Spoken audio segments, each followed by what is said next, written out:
Okay, kind of like each week here, recapping a couple of thoughts. Offensively, 10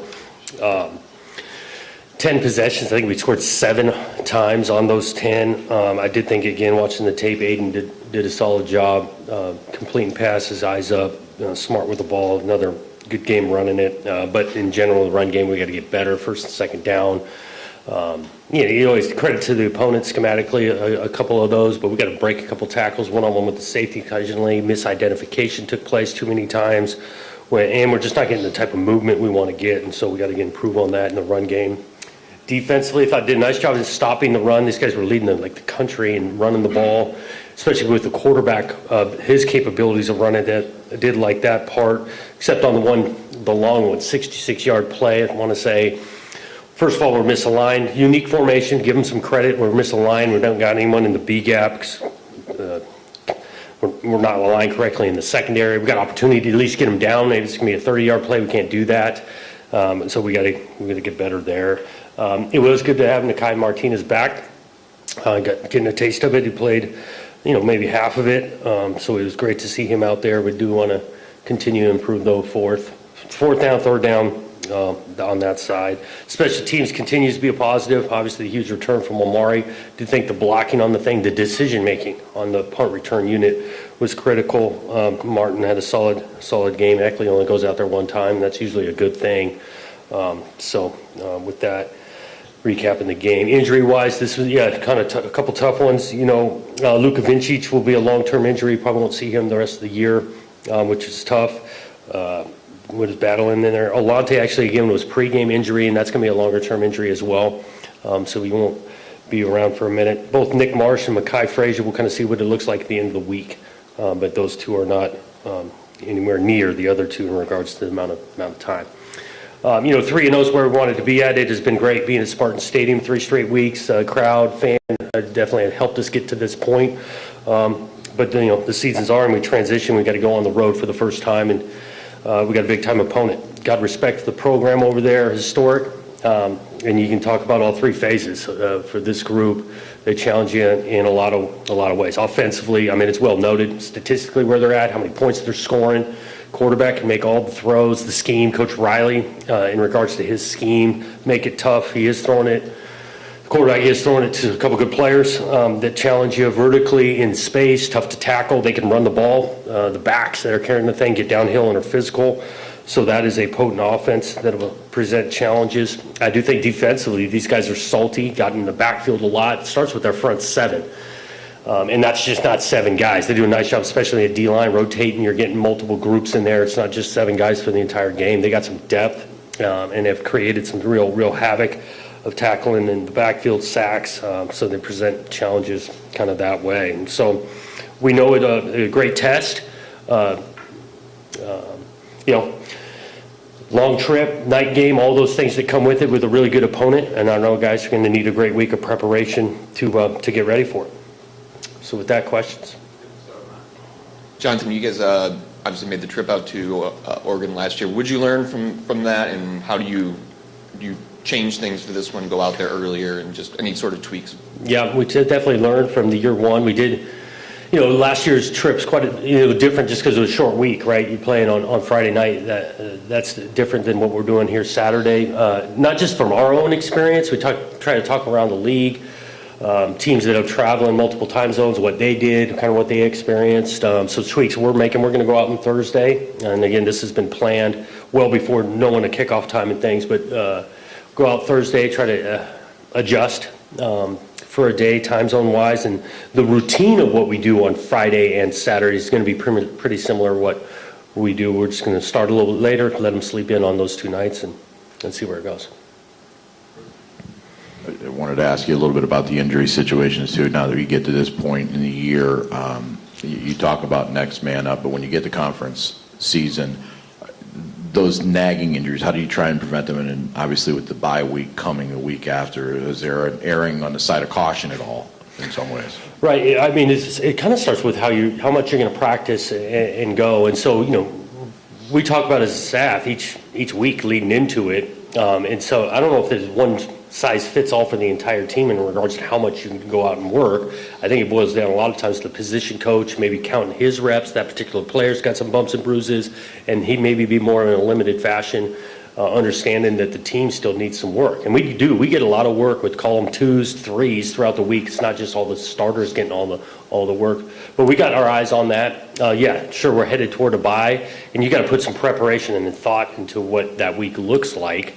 But also understand this will be our 4th straight game. Well, you went 5 straight weeks of camp, and so you're always adjusting what you think's best in your preparation.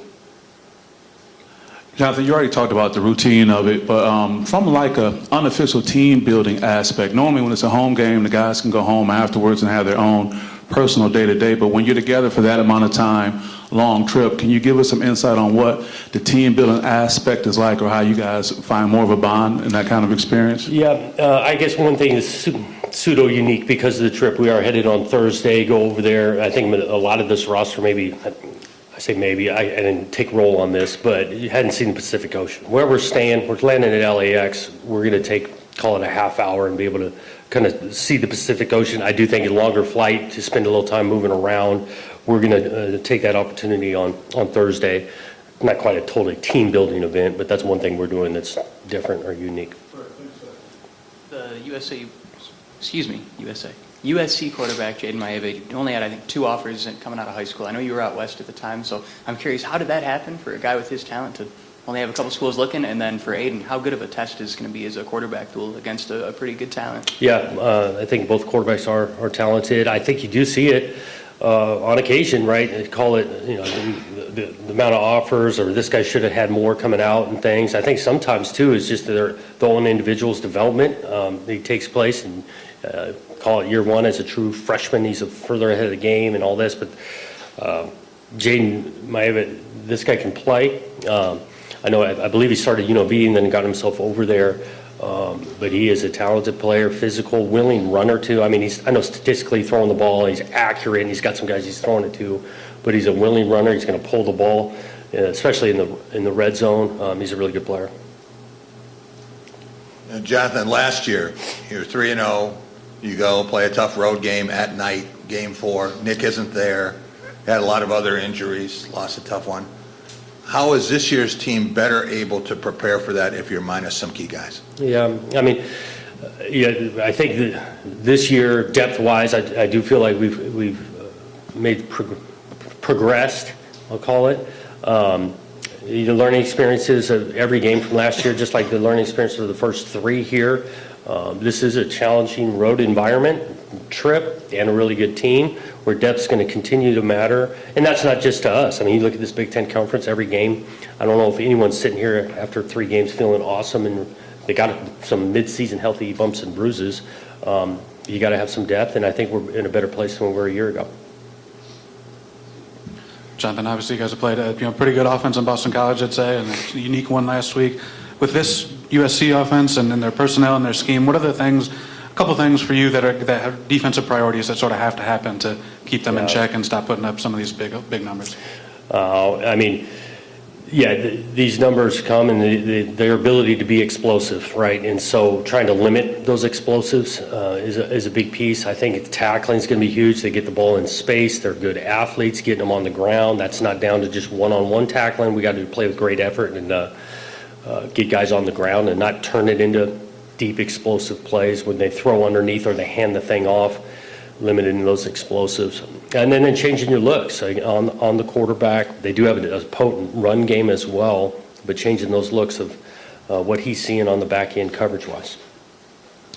Jonathan, there are a lot of storylines coming into this game. I mean, it's first time since 1978 where Michigan State's playing at USC. Battle of 2 3-0 teams, Big Ten opener. Can you kind of explain what this game means, and not just you, but to the program as a whole? Well, I think it definitely starts conference play. This is a new day and age in Big Ten, the second year of the West Coast part, and so some of these traditions are starting that hadn't taken place, right? Gone over that far. I think it creates excitement. It's unique. I think it energizes the fan bases on both sides. That place is a historic spot. The Los Angeles Memorial Coliseum. I mean, it's been around a while, Olympics, Jackie Robinson, the Dodgers are playing there. I mean, it's a cool venue, and so I think that all adds to the excitement of the game. Yeah, following up on that, Michigan State's won 3 in a row against USC, but has never won in the Coliseum. You did 3 years ago. I think you put 45 up on them. What do you tell the players about that? And it can be kind of a circus. Yeah, I think, again, it still comes down to the game. We are going to prep. Anytime we go to a place, road game, we're going to give them a little bit of information, background on whatever, travel, the place, the setup, what the locker room's like. There's similarities to Spartan Stadium. We're going to share a tunnel, play on grass. It's pseudo bowl, just similar to Spartan Stadium. We'll talk through all of that. The deep history and things, I think it still comes down to the 60 minutes we're going to play, and we're going to have a huge emphasis on that.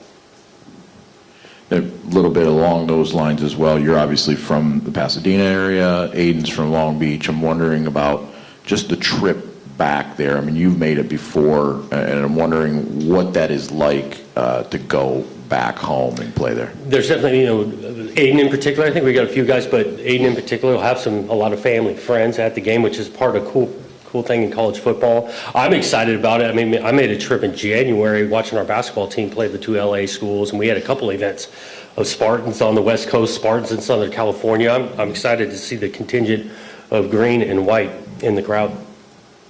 Jonathan, you mentioned the idea of seeing what guys can do during the week, and with Nick waiting till the end of the week. And are there certain players who, whether they've been around for a long time or what they bring to the team, and if they're good, they need to be able to do less during the week? In other words, you'd love to have them practice, but if somebody's good on Friday, then they're good. Yeah, 100%. Some of that's just kind of what they've proven before, knowing the guy. Oftentimes it's a veteran. He's gotten a lot of reps. Does he need a full week of practice? Those kind of things. And so it's really each individual basis on deciding on that. And so, I'm good if Nick Marsh, he takes a whole limited week, but if he's cleared to go and play, you'll probably see him out there. Closing things down on third down was kind of a point of emphasis in the offseason, and it seems to have had some progress. And then last week, I think Youngstown State had a few where they converted when you guys probably wanted to get a stop there. So I'm curious, what are the issues you're seeing on third down, and how do you sort of address those going into Big Ten play when that's kind of where you're going to make your money? Yeah, but especially on third down, we looked at it third, kind of call it medium. We got to play tighter coverage, whether that comes from a lack of recognition of the down and distance, or a confidence level. We did talk about that, contesting more on those downs to where we're making plays on the ball. Oftentimes in that distance, the ball's coming out quick and all of those things. So we want to contest more, some tighter coverage. Jonathan, I'm wondering, as you go into Big Ten play now, would you anticipate the frequency of offensive line rotation continuing, or would that be dialed back? Of course, with Luka, you are limited now, so there's other factors. I'm just wondering, as the conference season, will that be the same as what we saw in the non-conference? I don't think it'll be exactly the same. It begins to get lessened. I still see us rotating. We'll kind of see where it goes to the end of the week, but with Luka being out, you're not going to see as much at guard. But at the tackle spot, you might see some, but I think you'll recognize me a little bit less, is my anticipation this Saturday. Just a little clarification on some of the injuries. Is there any lower body, upper body for Nick, Makai, and the other guys? Yeah, lower. All four of those guys, all lower. Yep. Guys, thank you. A little more on the offensive line. Rustin Young got some reps. How's he coming along, and how's he looking there? Yeah, it was good to get him out there. He's got a skill set, athleticism. I think there was a little bit of a couple plays learning curve-wise. He needed to be on a better page, but I think that guy's got a bright future. Redshirt freshman, continues to work, and I thought he did some solid things on Saturday. We'll see what this coming Saturday kind of looks like on that rotation side, but was pleased with Rustin getting in. And Analu Lafayette made a nice play at the very end of the game.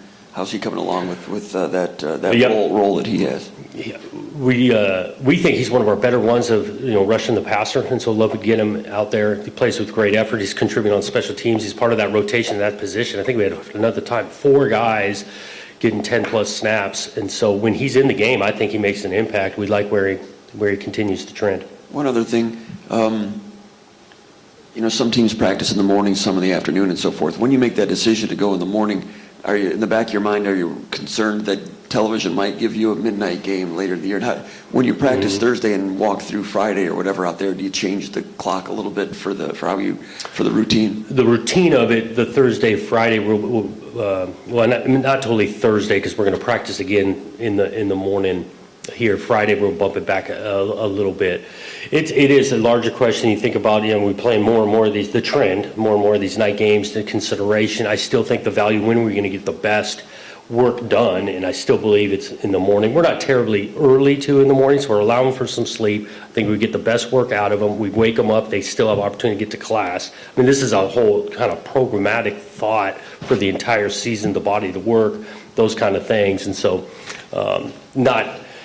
I can't looking at. I don't even think we're allowed. We'd have to petition to be able to practice at our kickoff time. They don't even allow you to practice anything past 10 p.m. Do you seek from your coaching friends about taking a team west, and what's your biggest concern? Is it potential lethargy or the time change, or what is the biggest concern about traveling west? Going west, obviously, the wake up and the staying up late. I do think Justin, these guys are night owls, right? I mean, so we're going to be up late and going. We'll let them sleep in for a couple of days and let it rip. They're going to be excited to play. It's going to be an awesome atmosphere. So we did talk about just a couple of nights to get a little bit of adjustment Thursday, Friday before the Saturday kick, and let's go let it rip. So is it a little overrated, do you think? I don't know this for certain. I am looking at scores. For East Coast teams kicking off at 7:30 Pacific, the win-loss record of that, I don't know if it's outstanding. I'm sure it's the vice versa too. With they're dealing with it coming the other way, West Coast coming to the east.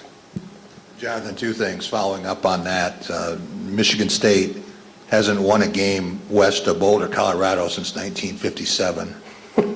And when you think about some of the teams that have gone out there, have been pretty talented. But that's true for a lot of Big Ten teams. Strong programs. Is there something that you as a coach can do about that, or is it just you got to play the guys you got and see what happens? Well, yeah, we got to play. Again, we're going to give them some history. I don't know how deep. It still comes down to us in those 60 minutes. I think you do present some of the challenges that we want to prepare for, like this time change and the hydration of it and the sleep pattern. That we put together a plan. Our dietitians presented to the team yesterday and some proactive things we can do. So we are taking some steps that way, give them a little of the history and reasons why this stuff is important. And then I still go back to we're going to kick it off at 8 Pacific and let it rip. One other big picture thing. You're the first Michigan State coach to start 3-0 back-to-back years. When you see, though, now around the country, it seems like patience is less than it has been. Somebody gets fired 3 games into second year. Does that change the way that coaches need to approach the job in 2025? I think the job is just like college football. It's ever evolving, and the landscape continues to change and those things. It still comes down to, I don't know if it adds some urgency. I think about me, our staff. I mean, we're overly competitive, trying to, again, compete and win all the time. I don't know if that's really changed our thinking anyway.